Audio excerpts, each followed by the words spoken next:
अस्सलाम वालेकुम व्यूअर्स, मैं आज बड़ी एक इंटरेस्टिंग अपडेट आपके साथ शेयर करने जा रहा हूँ। अपडेट बड़ी अच्छी है हमारे हम सब लोगों के लिए और इसके साथ इस अपडेट पे एक ऐसी बिजनेस अपॉर्चुनिटी भी है जो हम लोग अवेल कर सकते हैं। वो क्या है कि गवर्नमेंट ऑफ पाकिस्तान ने फरवरी में जो है वो जो कार इंपोर्ट के ऊपर बैन उठा लिया है।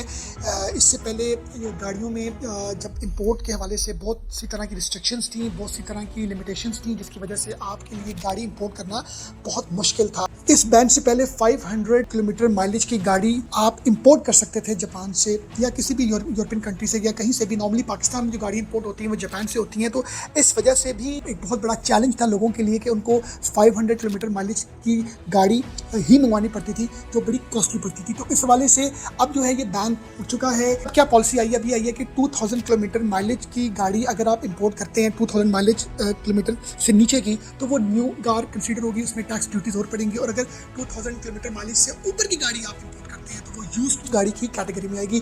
तो अब हम इस न्यूज़ को जो गवर्नमेंट ऑफ पाकिस्तान ने अनाउंस की है, हम इससे बहुत फ़ायदा उठा सकते हैं अपने कैरियर के वाले से, बिजनेस के वाले से। हम गाड़ियाँ डायरेक्टली इंपोर्ट कर सकते हैं, हम गाड़ियाँ जापान से बाई कर सकते हैं। तो अब ये क्वेश्चन आता है कि कैसे टेक्नोलॉजी ने ये चीज़ें इतनी आसान कर दी कि आपके 2 स्टेप में आप गाड़ियाँ जो हैं वो इंपोर्ट कर सकते हैं अगर आप चाहें तो।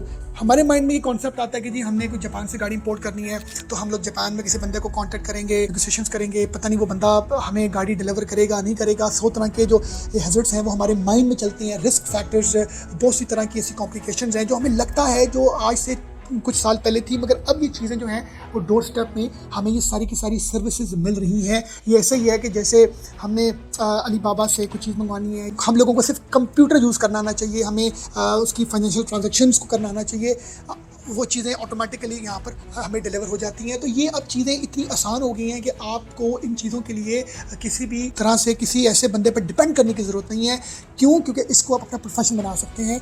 वो कैसे, वो हम अब शुरू करते हैं। सबसे पहले तो जापान में बहुत सी ऐसी ऑनलाइन साइट्स हैं, वेब पोर्टल्स हैं, बहुत सी ऑक्शंस की गाड़ियों की ऐसी साइट्स हैं जहाँ पर आप डायरेक्टली जाके गाड़ियों को आप बाय कर सकते हैं। चंद नाम आपके साथ जो है अपनी स्क्रीन में शेयर करूंगा। ये 3 ऐसी बड़ी मतलब फेमस कार ऑक्शन साइट्स हैं।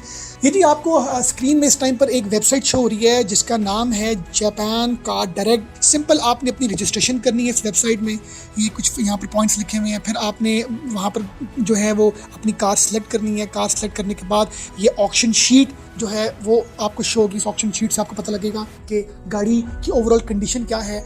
उसके बाद एक इंस्पेक्शन रिपोर्ट है वो भी आपको शो होगी। इसके बाद एक जो है वो आप उसकी ऑनलाइन बिडिंग कर सकेंगे। मैं तो जस्ट आपको एक एग्जांपल दे रहा हूँ। तो इसमें आपको किसी भी साइट को अपनी रजिस्ट्रेशन करने के लिए आपको अपनी उनकी रजिस्ट्रेशन फ़ी देनी पड़ेगी। जैसे कि आपको स्क्रीन में शो हो रहा है, ये जापान कार डायरेक्ट जो है कंपनी, ये आपसे बिडिंग चार्ज करती है 60,000 yen which is equal to 1,10,000 PKR। तो 1 लाख सवा लाख किसी भी बिजनेस में इन्वेस्ट करना कुछ भी नहीं है। मतलब एक छोटी सी ऑफिस भी बनाएंगे ना तो उसका फर्नीचर भी कुछ 3 से 4 लाख रुपए का आ जाएगा। तो आपको वन टाइम की रजिस्ट्रेशन फी पे करनी है।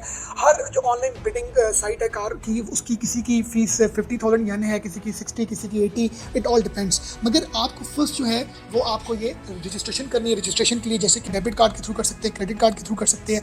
तो जब आप ये फ़ीस जमा करा के अपने पर्टिकुलर्स मेंशन करेंगे अपनी रजिस्ट्रेशन में और आपको फिर एक लॉगिन आईडी, यूज़र आईडी मिल जाएगा। उसके बाद आप ऑनलाइन बिडिंग कर सकेंगे। अब उस बिडिंग में बहुत सी गाड़ियाँ इस टाइम पर Suzuki, Toyota, Mercedes, Honda fit, hybrid, land cruiser, तो आपके पास मतलब हर तरह की ऑप्शंस हैं जापानीज़ कार की कि आप जो है उस पोर्टल में जाके गाड़ियों को ढूंढ सकते हैं, बिड कर सकते हैं, उनकी ऑक्शन को आप पढ़ सकते हैं। ऑलरेडी उस ऑक्शन शीट के अंदर के अंदर सारी की सारी वो लिखे होते हैं पॉइंट्स, जिसको अंडरस्टैंड करना आपके लिए बड़ा आसान होता है। मीन्स के गाड़ी इंपोर्ट करना जापान से, ठीक है, कोई ऐसी बड़ी कोई चैलेंजिंग चीज़ अब नहीं रही।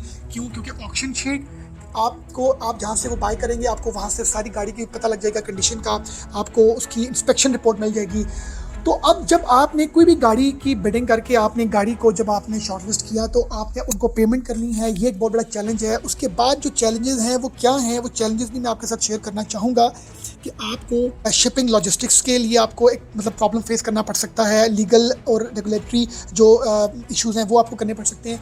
इसके लिए आपको फ्रेट फॉरवर्डर्स होते हैं, जो एजेंट्स होते हैं, ब्रोकर्स होते हैं जो पाकिस्तान में बैठे होते हैं, जो कस्टम क्लियरेंस का काम करते हैं। ये आप अगेन गूगल में जाएं, आपको बेशुमार लाहौर, कराची, इस्लामाबाद कहीं पर भी आप चले जाएं तो आपको कस्टम क्लियरेंस एजेंट मिलेंगे। आप किसी भी एजेंट को कहें यार ये गाड़ी है, ये मैंने बुक करनी है, तो ये वेबसाइट है, तो वो आपको ऑटोमेटिकली जो है वो सारा का सारा एक प्लान जो है वो आपको दे देगा, जिसके लिए आपको थोड़ा सा उसको फीस पे करनी है कि वहाँ की शिपमेंट तो ऑब्वियसली उस कंपनी ने ही जापान से आपको क्लियर करवा के देनी है। जब उसने कराची पोर्ट पहुंचना है तो कराची पोर्ट से जो कस्टम क्लियरेंस एजेंट है वो आपको वहाँ से गाड़ी अपनी क्लियर करवा के दे देगा। जहाँ तक पेमेंट की बात है, सारी पेमेंट्स ऑनलाइन है, सारी की सारी ट्रांजेक्शन ऑनलाइन है। आप क्रेडिट कार्ड के थ्रू, डेबिट कार्ड के थ्रू, आप बैंकिंग चैनल के थ्रू, अब तो इतनी एडवांस बैंकिंग हो गई है कि आप उस जिस भी आप साइट से बाय कर रहे हैं कार, तो उसको आप थ्रू बैंकिंग चैनल भी पेमेंट कर सकते हैं। मेन जो चैलेंज है थोड़ा सा जो आप लोगों के लिए कॉम्प्लेक्स हो सकता है वो है कि जब गाड़ी पाकिस्तान पहुंचेगी तो वहाँ से कस्टम क्लियरेंस आपको करवानी पड़ेगी। कस्टम क्लियरेंस करवाने के लिए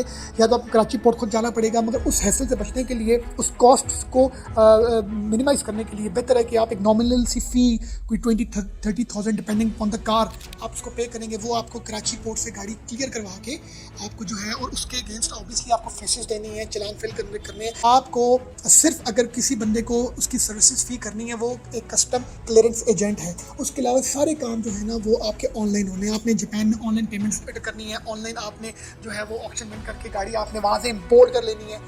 तो ये एक ऐसा बिजनेस मॉडल है जिसमें आप किसी भी गाड़ी को यहाँ पर जब इंपोर्ट करते हैं तो आप एक बड़ी हैंडसम एक मनी, एक बड़ा एक रिजनेबल अमाउंट आप जो है वो अर्न कर सकते हैं। इसमें 2 मंथ्स एक ऑन एवरेज टाइम लगता है गाड़ी को इंपोर्ट करना फ्रॉम जापान टू पाकिस्तान। तो ये एक मैं समझता हूँ इससे बिजनेस अपॉर्चुनिटी है कि आप अगर कम अमाउंट से भी अगर चाहें आप कोई गाड़ी इंपोर्ट करें और इंपोर्ट करके यहाँ पर आप वो गाड़ी जो है वो आप अपनी सेल कर सकते हैं। आप न्यूज़ में उस गाड़ी को जो है वो उसकी पिक्चर्स वगैरह जब पाकिस्तान आती है तो उसको आप अपलोड करके आप गाड़ी को सेल कर सकते हैं। स्टडी करने के बाद चीज़ें बिल्कुल भी कॉम्प्लिकेट नहीं है, क्योंकि ये दुनिया की वो वेबसाइट्स हैं, दुनिया के वो पोर्टल्स हैं, वेब पोर्टल्स हैं जो मिलियन एंड बिलियन डॉलर्स की गाड़ियाँ जो हैं वर्ल्ड वाइड एक्सपोर्ट कर रहे हैं।